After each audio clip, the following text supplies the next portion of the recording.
Moving to Africa, especially here in Benin, is one of the most exciting decisions you can ever make. But here is the truth.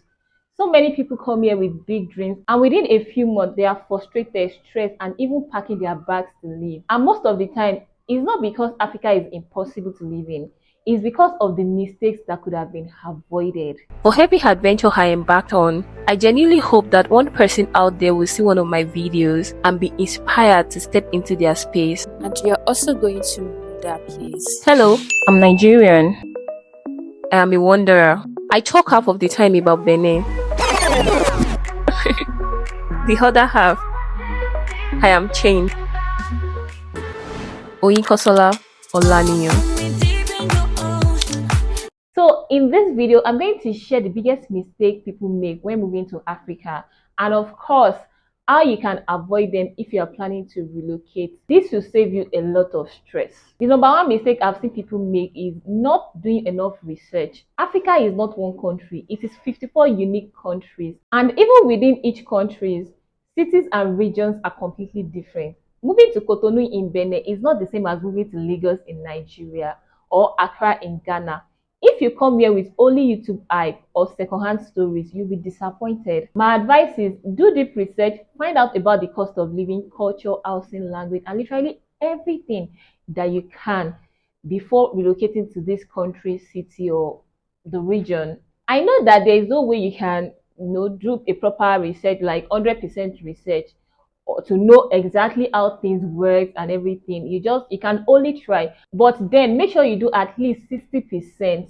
Do research about the people. What are the people like? And I think sometimes this is the part that people ignore the most. They put more focus on, hey, what's the housing like, what is this one like, what is that one like, without even putting much attention about these people. How accommodating are the people? What, like, are they friendly with foreigners? How do they behave with other people? Like, are they hostile to foreigners? Is it a place that they will let you if you want to do anything? Because trust me, if you go to any place, if the people do not accept you, there is literally nothing you can do about it.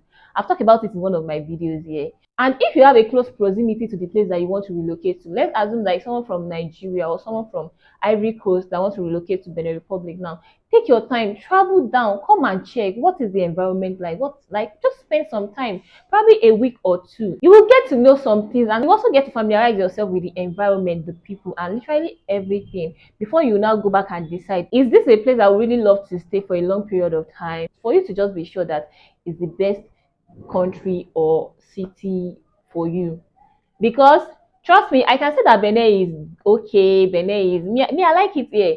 I've seen people that have come here and be like they don't like it here. It doesn't suit their lifestyle. It doesn't suit the kind of environment that they see themselves, in the future. So it's based on preferences, you see. For me, I can tell you that Benin is the best place for me because it suits into my kind of person. The lifestyle here blends well into the kind of lifestyle that I want for myself. So I see myself staying here for a very long period of time, regardless of wherever it is that I might eventually travel to later. I still want to be back here in Benin Republic. So you guys see. And to say the truth, I've seen people that relocated to Benin and relocated back to wherever it is that they came from. This is why I'm advising you to please do your research properly. The second mistake is rushing into housing decisions. A lot of people want to settle quickly, so they rent the very first apartment they see. But later they realize that probably the water supply in that house is having problem. There is issue with the electricity, or electricity cuts happen often, or it's too far from the places that they need to go. The best way to avoid this mistake is to stay in temporary housing like Airbnb or guest house for the first month.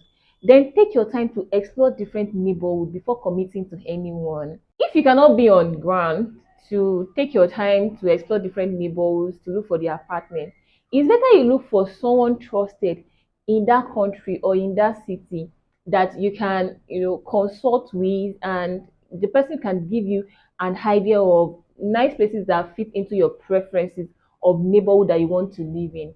But I think sometimes people always feel like, they don't want to pay the cost of consulting, they don't want to pay the cost of someone helping them and all. And this make them make this mistake of getting the wrong apartment. They will just do the research online, try to find an apartment, try to do some kind of Google search, which apartment is best. I'm not saying that you cannot get the right thing from online. The point is, it's much better for you to pay a certain amount to get the right things that you want. to get someone to put you through than you trying to, get it done yourself, and you now happen to make some mistakes that you could have avoided. I remember I was working with a client one day and he was talking about the amount that I charge, that he was even telling me that I should try to beat down the price and everything. I told him, the thing is, I'm not actually overcharging, but he forgot that either you pay me this money or not, he's still gonna spend the money anyways.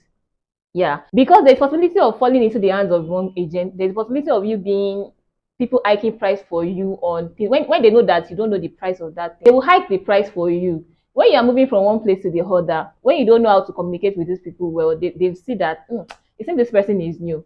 You will still pay all this money. So when you start paying it 200 SFI, 300, 400, 500, 700 SFI, like unknowingly, that you do not even know that it's not even up to that. By the time you calculate it at the end of the day, the money may even be more than the amount that you'd have just paid someone to help you and put you through, and also show you places around to let you know how things are being done here, for you to get familiarized with the way things done and the cost of literally everything. I've seen people make this mistake. I know people that have even made this mistake.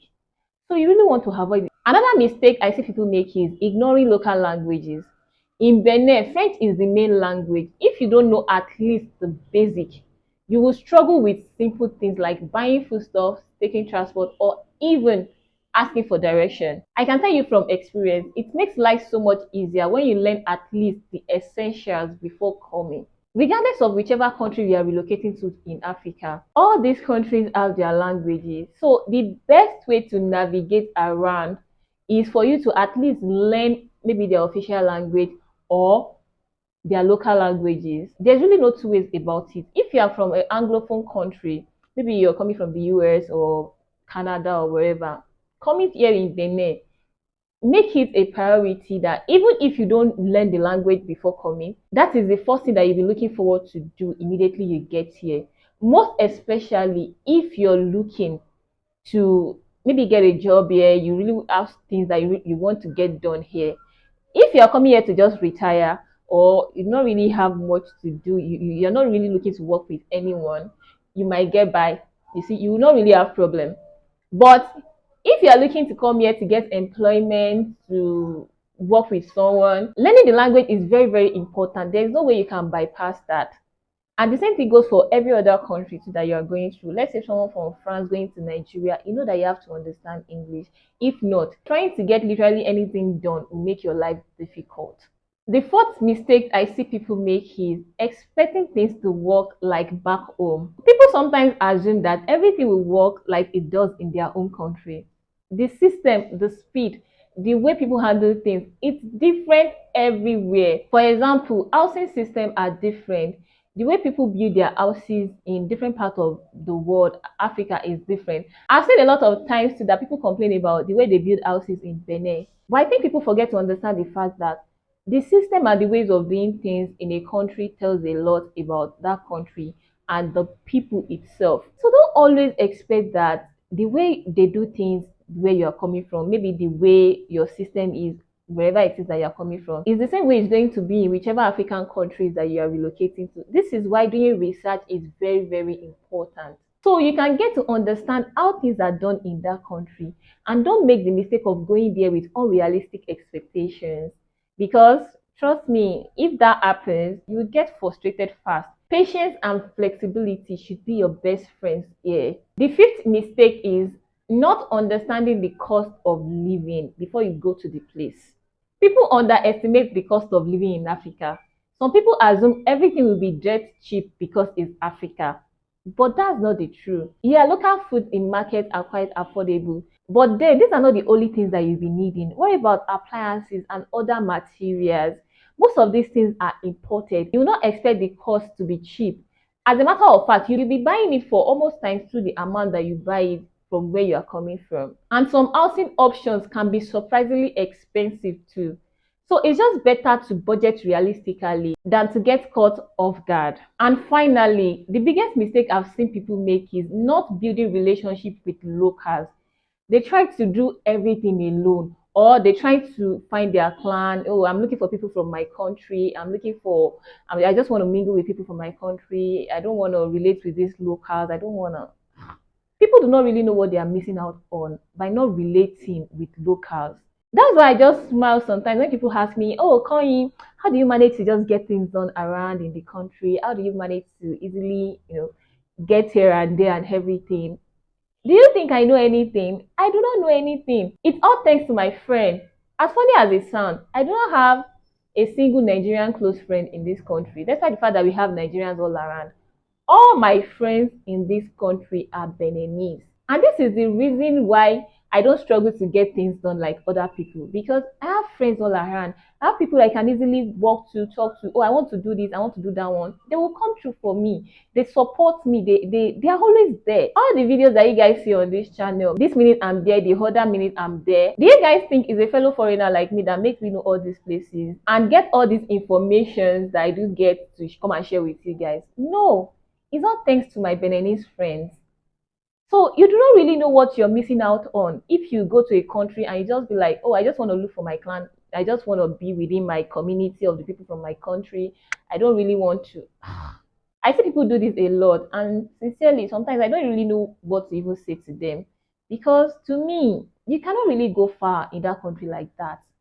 You really need the help of locals. You really need the support of locals to actually get tangible things done in any country that you know that is not your home country. Eat their food, spend time with them, bring yourself down to their level, regardless of wherever it is that you're coming from. Bring yourself down to their level.